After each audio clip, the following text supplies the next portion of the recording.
What is something you thought you wanted, but really regretted afterwards?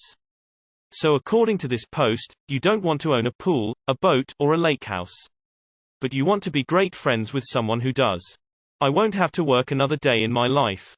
I became disabled in 2019. GoPro. I don't even go on a picnic. What the fuck did I need a GoPro for? A backyard pool. I always wanted one until I had one. It was a huge pain in the ass. Had to buy chemicals, had to test the water, had to clean it, found dead snakes in the skimmer baskets, had to get the pump replaced, etc. Edit. This really blew up. I agree with what several commenters have said. If you can afford to have someone do the work for you, then it's something really nice to have. If you can afford the mortgage on the house with the pool but still mow your own lawn, clean your own house, etc. The pool is likely to be more trouble than it's worth. The job I am currently in. The work is alright, but the company is shit. Waterbed. Biggest waste of money. Spent $1,000 on the most uncomfortable bed ever. Practically broke my back and sold it for $100 after just a year of using it. Working a job that involves skills from one of my hobbies. Now it feels more like work than the hobby. A business. Supposedly my dream job, but I heart it. Edit. Wow. I see I'm not alone. Yes, I own a bakery that I've run for 13 years. It's successful, always paid its bills, but it's definitely zapped the joy out of a hobby. Anyone that has worked with the public knows it's taxing.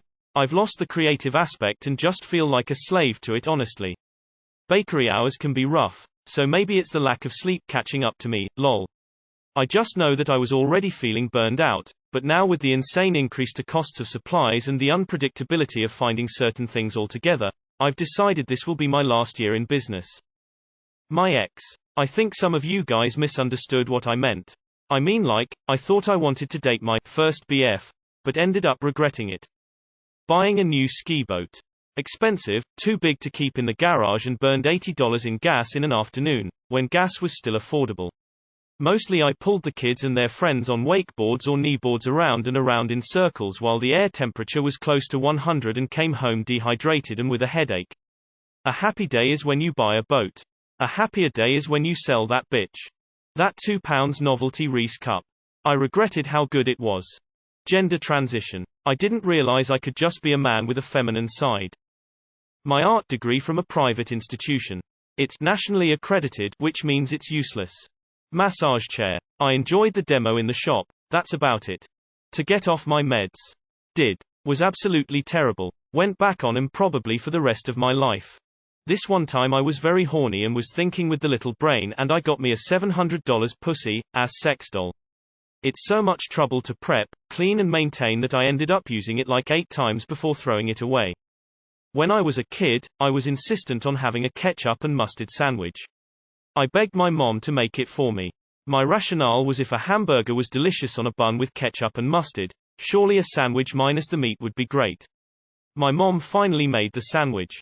I immediately regretted it. An open relationship. Fentanyl. Edit. Since this is getting traction, please go see your doctor and get on substrips if you want to get off this stuff. It seriously helps. Also, carry Narcan, naloxone. Also, if you grind up a fake fentanyl-filled oxy and push it across the mirror with a razor blade, little bits of it will jump in front of the blade due to some electrostatic reaction or something. The real oxycodone don't do this. This is how you can tell him apart. Test your drugs, folks, and don't use alone. You deserve to make it to your clean date TBD. Red Heart. A $1,200 Versace watch to impress a girl that I met off Facebook that I never ended up meeting in real life.